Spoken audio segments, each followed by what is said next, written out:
책을 읽게 되면 저는 맨 처음에 목차를 봅니다. 이 책이 어떤 구조로 쓰여져 있나 살펴보고, 그 다음에 또 읽어보는 것이 이제 머릿말입니다. 머릿말에는 이제 저자의 집필 의도가 담겨져 있어서 이 사람이 이런 철학을 가지고 이런 관점에서 이런 목차를 가지고 이렇게 책을 썼구나라는 것을 선이해한 다음에 그 책을 읽어 내려가면 책을 적절하게 이해를 하게 되고, 또 책에 대한 적절한 비판도 또는 평가도 이루어지게 되어지는 것이죠. 오늘 우리는 사도행전 12장 말씀을 보았는데, 사도행전도 크게 보면 두 가지 구조가 이렇게 딱 나눠져 있는 것을 알게 됩니다. 1장부터 12장까지는 전반부고, 또 이제 13장부터 28장까지는 후반부라 할 수가 있는데, 전반부의 주인공은 이제 여러 사람이 등장하지만은 그 중에서도 사도 베드로가 사도 중심인데 그 중에서도 베드로가 주요 인물이고, 13장부터의 사역은 이제 사도 바울이 주요 인물로 등장을 하게 됩니다.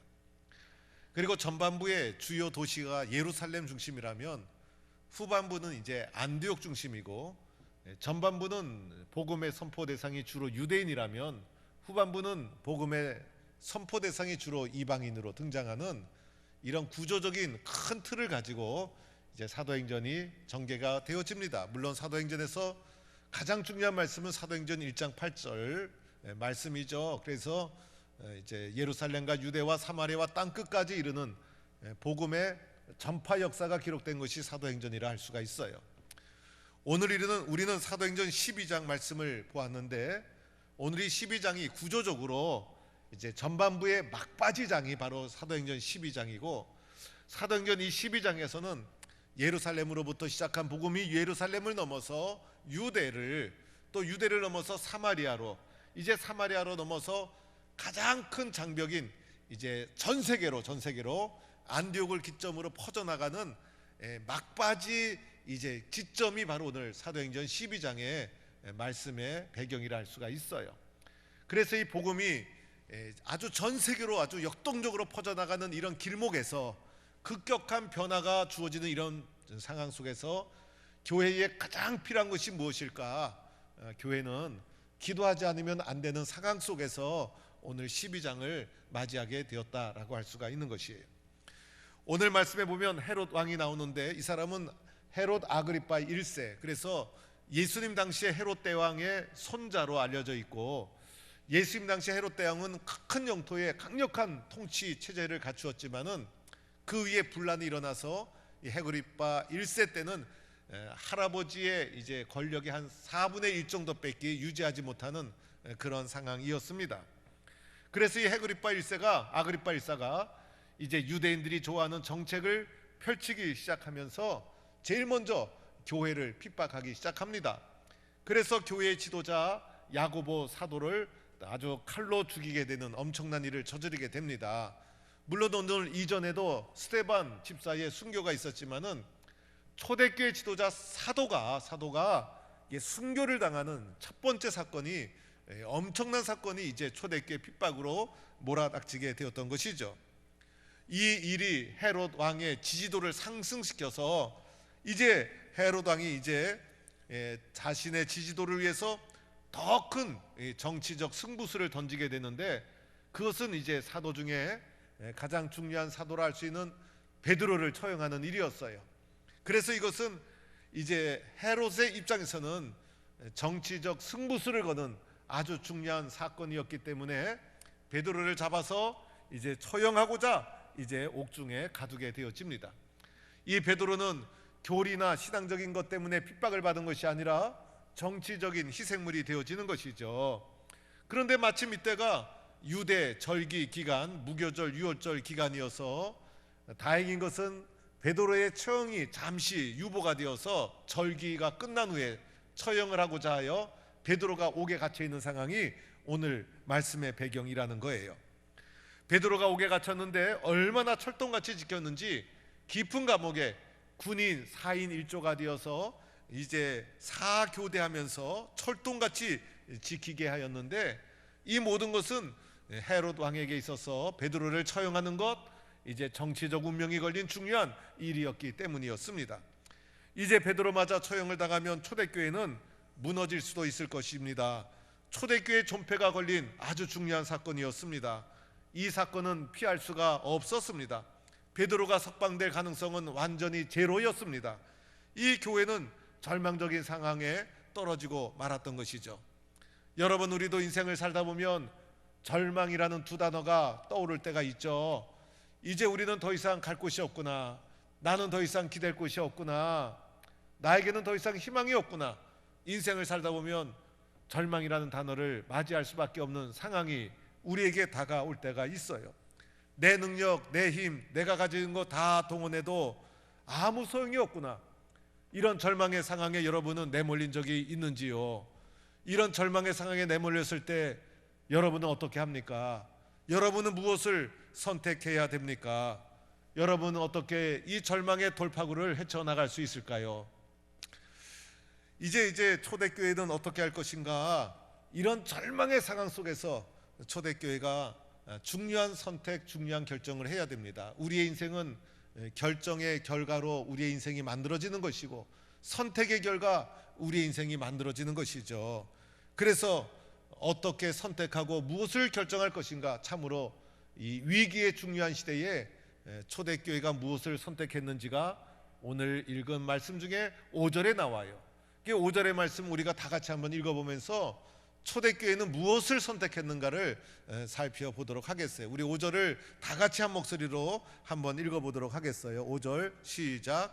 이에 베드로는 옥에 갇혔고 교회는 그를 위하여 간절히 하나님께 기도하더라. 그죠?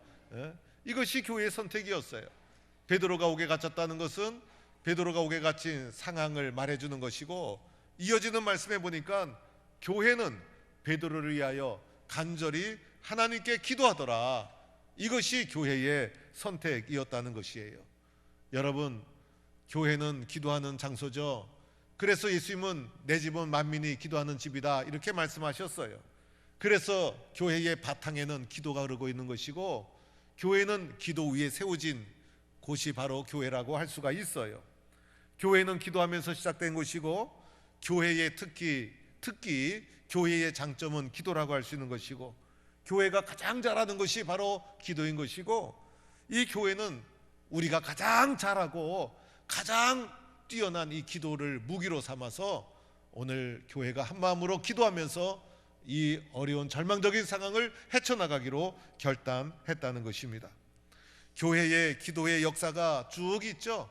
그래서 이 사도행전 1장 14절에도 보면 교회가 더불어 마음을 같이하여 한마음으로 오로지 기도에 힘쓰더라. 그러면서 교회가 시작이 되었고, 사도행전 2장에도 보면 한마음으로 성전에 모여서 기도할 때 성령 임재를 체험하게 되었고, 그래서 교회는 기도하면서 형성되고 기도하면서 오늘 사도행전 12장까지 오게 된 교회의 역사가 있었다는 거예요. 그래서 오늘 교회가 기도할 때 이 교회의 기도의 선택은 세상적으로 보면 참 어리석은 방법이에요. 세상 사람들이 보기에 아니 지금 어떠한 상황인데 모여가지고 저렇게 부르짖고 기도만 할까? 세상에서 훌륭한 방법이 있다면 해결책을 제시하고, 그리고 힘 있는 사람에게 부탁을 하고 뭔가 법적인 부분에 호소를 한다든지, 이렇게 해서 문제를 해결해 나가야지. 이렇게 모여서 기도한다고 해서 무슨 문제가 해결될까? 그래서 세상으로 보면 참으로 약하고 어리석은 방법으로 보일 수 있지만은 하나님 보시기에는 가장 강력한 방법이 바로 기도였다는 거예요. 그래서 하나님이 가장 좋아하는 이 기도를 초대교회는 어떻게 하였나? 오늘 말씀해 보면 간단하게 기도하는 장면이 나왔죠. 교회는 베드로를 위해서 간절히 하나님께 기도했다. 그런데 초대교회 사도행전에 나오는 기도의 역사를 쭉 살펴보니까 이때 마가의 다락방에서 기도했을 때 이때 기도의 모습은 이러한 기도였어요. 첫째는 그들이 한마음 기도였다는 거예요. 우리 모든 성도들이 한마음으로 기도한 거예요. 이 한마음으로 기도하는 것은 이들이 기도할 때마다 이렇게 기도해 왔어요. 사도행전 1장 14절에도 더불어 마음을 같이하여 기도했다고 나오고, 사도행전 4장 24절에도 그들이 듣고 한마음으로 기도했다, 한마음 한뜻이 되어 기도했다. 4장 32절 그래서 초대교회 기도의 장면을 보면 늘 등장하는 것이 마음을 같이하여 한 마음으로 기도했다. 이것이 교회의 기도의 모습이었다는 거예요. 여러분, 우리는 한 마음으로 기도하는 공동체인 거예요. 마음을 같이하고 마음을 모으고 한 마음이 되어서 기도하는 것이 교회 기도의 특징이었다는 거예요. 그래서 이 교회는 한 마음으로 기도할 때 능력이 일어나는 것이고 역사가 일어나는 것이다 라고 할 수가 있는 거예요. 오늘 초대교회 기도의 모습은 어떠했나? 두 번째로는요, 간절한 기도였어요.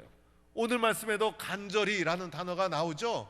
교회는 그를 위해 어떻게 기도했어요? 간절히 기도했다. 그런데 이렇게 기도하는 장면이 초대교회 때의 역사가 있었던 기도의 모습이에요. 그래서 그들이 기도하는 장면을 사도행전 이 12장 앞에 있는 부분에서 찾아보니까 오로지 기도에 힘쓰더라. 그래서 기도할 때 힘을 써가면서 간절하게 기도하는 것이 교회의 기도의 모습이었다는 거예요. 오로지 기도하는 일, 이 오로지 기도하는 일이라는 게 뭡니까? 기도에만 집중하는 전심전력하는 기도의 모습을 보여주고 있는 거예요. 또한 사도행전 4장에도 보면 이렇게 기도하는 모습을 표현하고 있어요. 하나님께 소리를 높여 기도했다는 거예요. 통성으로 기도했다는 거예요. 우리가 기도할 때 침묵으로 기도할 수 있고 묵상으로 기도할 수도 있죠. 그런데 침묵 기도와 묵상 기도는 개인 기도라고 할 수가 있어요. 그런데 교회가 합심해서 기도할 때는 통성으로 기도해야 능력이 되지 않겠어요? 그래서 소리를 내어서 소리를 속으로 이게 가져가지 마시고 바깥으로 토해내면서 통성으로 기도를 하는 거예요. 그래서 기도할 때 주여 삼창합시다라고 할 때도 주여를 세게 불러야 되는 거예요. 그래야 기도가 뒤이어서 통성으로 터지게 되지 않겠어요? 그래서 이 통성의 기도가 능력이 있어지는 것이고 토해내는 기도에 능력이 있는 것이고, 그래서 간절히 기도할 때 이 속에 담아둘 수가 없는 거예요. 그래서 통성으로 소리를 내어서 간절하게 눈물로 통성으로 소리내어 기도했던 것이 교회 기도의 특징이라 할 수가 있어요. 또한 초대교회의 세 번째 기도의 특징은요, 교회에서 기도했다는 거예요. 여러분, 기도하는데 사실은 집에서 기도해도 되고 다른 곳에서 기도해도 되고, 그런데 사도행전에 기록된 기도의 자리는 바로 교회 기도였다는 거예요. 물론 사도행전에서는 이 가정의 집에서도 교회에서도 날마다 모여서 기도했다 이렇게 나오지만은요, 교회에서 기도를 가장 중요한 기도로 성경에 기록하고 있다는 거예요. 그래서 이제 사도행전 기도의 역사를 보면 그들이 다 같이 한 곳에 모였더니 성도들이 한 곳에 모여서 기도했고, 한 곳에 모여 기도한 그곳이 바로 교회라고 할 수가 있는 거예요.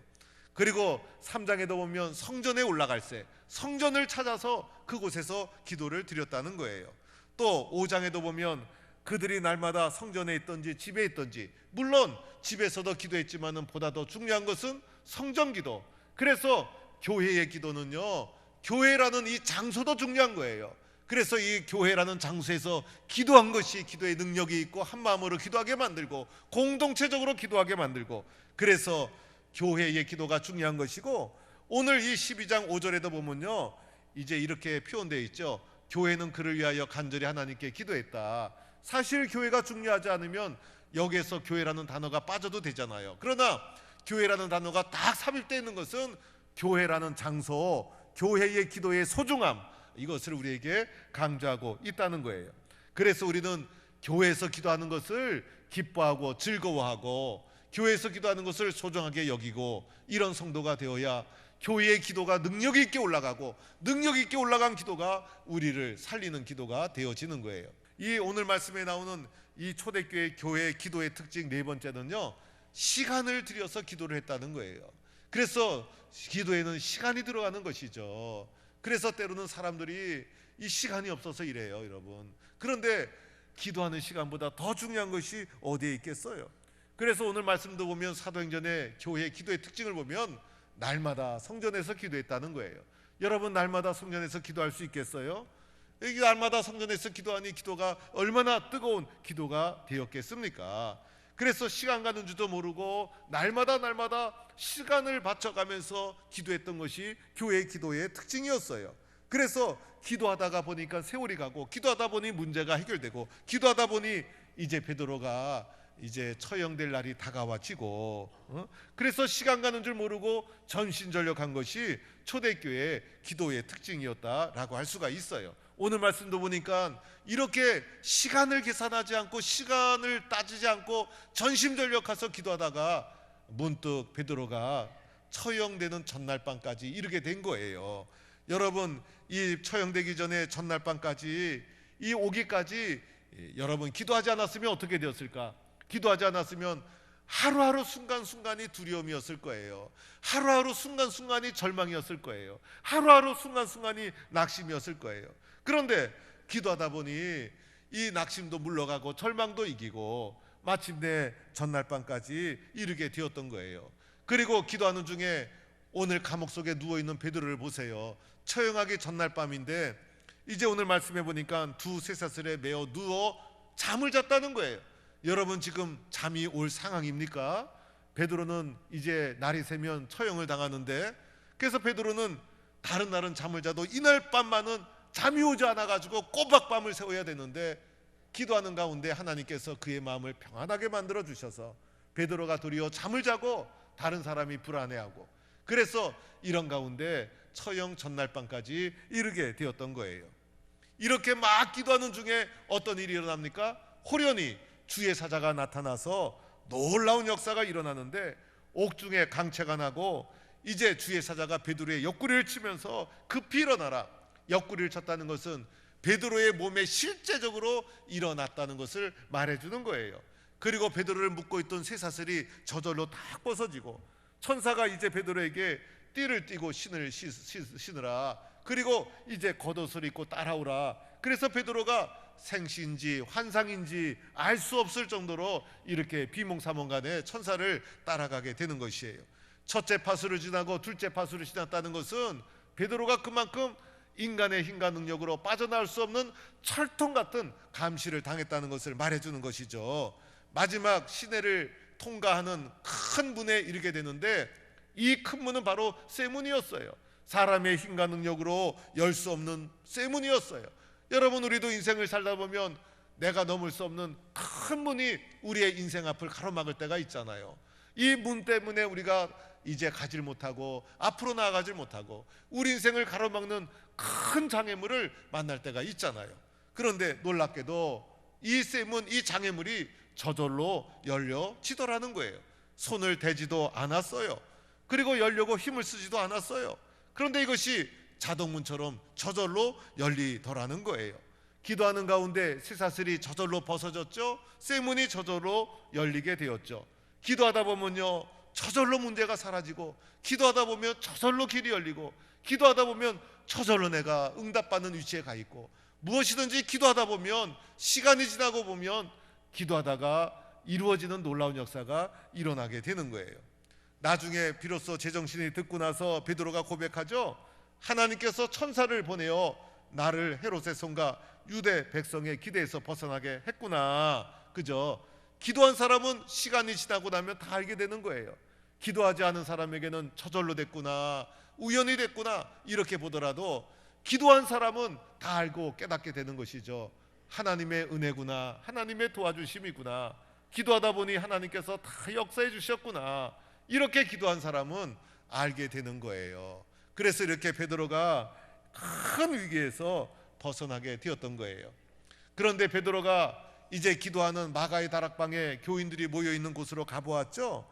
가봤더니 그들이 어떻게 하고 있었어요? 아직도 기도하고 있더라. 아직도 기도하고 있더라. 그래서 그들은요, 끊임없이 계속해서 기도하고 있었던 거예요. 여러분이 기도의 과정이 중요한 거예요. 기도를 선택하고 기도의 과정을 밟아간다는 것, 그러면 결과는 자연히 따라오는 거예요. 오늘 우리들은요, 과정 없이, 과정이 어떻게 되든 간에 결과만 중요시하는 이 사회의 풍조 속에 살아가고 있어요. 이 결과만 중요시하는 풍조가 교회 속에까지 들어와요. 이 결과를 중요시하는 이 시대 상황 속에서 우리가 얼마나 상처가 있고 아픔이 있었습니까? 그러나 인생은 결과보다 더 중요한 게 있죠. 과정이 중요한 거예요. 여러분, 결과는 하나님께 맡기는 거예요. 그러나 우리가 기도를 선택하고 기도의 가정을 밟아서 끊임없이 어려움이 있을 때 낙심하지 않고 절망하지 않고 끊임없이 주님 앞에 계속해서 기도해 나가고 또 기도해 나가고, 그러면 저절로 열리고 저절로 응답되고 저절로 되어지는 놀라운 역사가 우리에게 있게 될 줄로 믿습니다. 우리는요 이렇게 기도의 능력을 믿고 살아가는 거예요. 그 중에서도 교회의 기도의 능력을 믿고 선택하고 그 길을 걸어가는 자다라고 할 수가 있어요. 마귀가 제일 싫어하는 것이 뭔지 아세요? 기도하는 것을 제일 싫어해요. 특히 교회의 기도를 마귀가 싫어하는 거예요. 왜냐하면 교회가 기도하기 시작하면요 역사가 일어나기 때문인 것이죠. 교회가 기도하게 되면 강력한 이 놀라운 역사가 일어나기 때문에 마귀가 기도하지 않도록 교회를 막 만드는 거예요. 그래서 교회를 이루고 있는 우리 성도들 마음속에 기도해봤자 소용이 없어, 기도한다고 문제가 해결될까? 지난번에 야고보 사도도 기도했는데 그냥 순교했잖아. 이번에 베드로 사도는 더 무서운 상황인데 기도한다고 될까? 기도에 대한 부정적인 생각 또는 기도에 대해서 의심하는 마음이 들어오는 것, 이 모든 것 뭡니까? 마귀가 장난치는 거예요. 이런 생각이 들어올 때마다 우리는 이것을 물리쳐야 돼요. 물리쳐야 되는 것이고, 기도는요 순종에서 시작되는 거예요. 오늘도 보니까 이 교회의 선택 앞에 누가 불순종을 합니까? 교회는 간절히 베드로를 위해서 하나님께 기도하더라. 이 모든 것에 모든 교회가 한 마음으로 동참하고 부르짖고 통성하고 순종했던 거예요. 그래서 기도라는 것은 엎드리는 데서부터 순종하는 데서부터 기도가 시작되어지는 거예요. 그런 의미에서 저는 이번 새벽 총진군이 우리로 하여금 기도에 순종하도록 만들어주는 소중한 기회다라고 생각이 들어요. 그래서 우리가 또다시 기도의 불씨를 내 마음속에 불씨를 지펴야 되는 거예요. 우리 교회가 기도의 불길이 일어나야 되는 거예요. 우리 교회가 기도의 용광로가 되어야 되는 거예요. 그럴 때 그 기도의 용광로 속에 세상의 그 어떤 문제도 다 녹아지는 거예요. 다 저절로 응답되고 해결되어지는 거예요. 우리는요 신앙생활하고 인생을 살다 보면요 이런 생각이 들 때가 있어요. 왜 그때 몰랐을까? 왜 그때 몰랐을까? 그런데 살다 보니까요 중요한 것은요 이상하게 뒤늦게 깨닫게 되더라고요. 그 소중하고 그 중요한 것을 내가 일찍 깨달았으면 참 인생을 이렇게 살지 않았을 텐데 왜 지나고 나면 뒤늦게 깨달아지는 것이 인생일까? 특별히 이 신앙의 문제가 또 그러해요. 신앙의 문제가. 그래서 이 신앙의 문제가 지나고 나면 그때 내가 열심을 다했어야 되는데, 그때 내가 순종했어야 되는데, 이 뒤늦게 하다 보면 이 후회가 되더라는 거예요. 그 중에서도 특별히 그때 내가 기도해서 영적으로 일어날 기회였는데, 그때 그 문제를 붙잡고 내가 기도했으면 내 인생이 달라졌을 텐데, 가장 큰 후회 중에 하나가 기도의 후회라는 거예요. 그래서 이 목사님들도 은퇴하고 나면요 은퇴하는 자리에서 주로 많이 하는 게 여러분 내가 여러분을 위해서 기도 많이 하지 못한 것이 가장 큰 후회입니다, 이렇게 말하는 목사님이 두루두루 많다는 거예요. 목사님도 심지어 그러는데 우리 성도들을 더 하지 않겠어요? 그래서 이번 기회가 내가 하나님 앞에 기도의 불씨를 다시 살릴 수 있는 소중한 기회다 생각하시고, 이번 새벽 총진군 때 내가 먼저 엎드리고 우리 교회 전체가 하나님 앞에 기도하기를 힘쓰는 기간이 되어서 기도 응답의 큰 역사를 이루어가는 우리 동북교회, 우리 동북교회는 어떤 일이 있든지 간에 기도를 앞세워 가는 교회, 기도 응답을 먼저 바라보는 교회, 기도에서 문제를 돌파해 가는 교회, 기도의 불길을 먼저 일으키는 교회, 기도로 문제와 어려움을 이겨나가는 교회, 이런 교회로 다시 세워지는 교회와 우리 모든 성도가 될 수 있기를 간절히 축원합니다.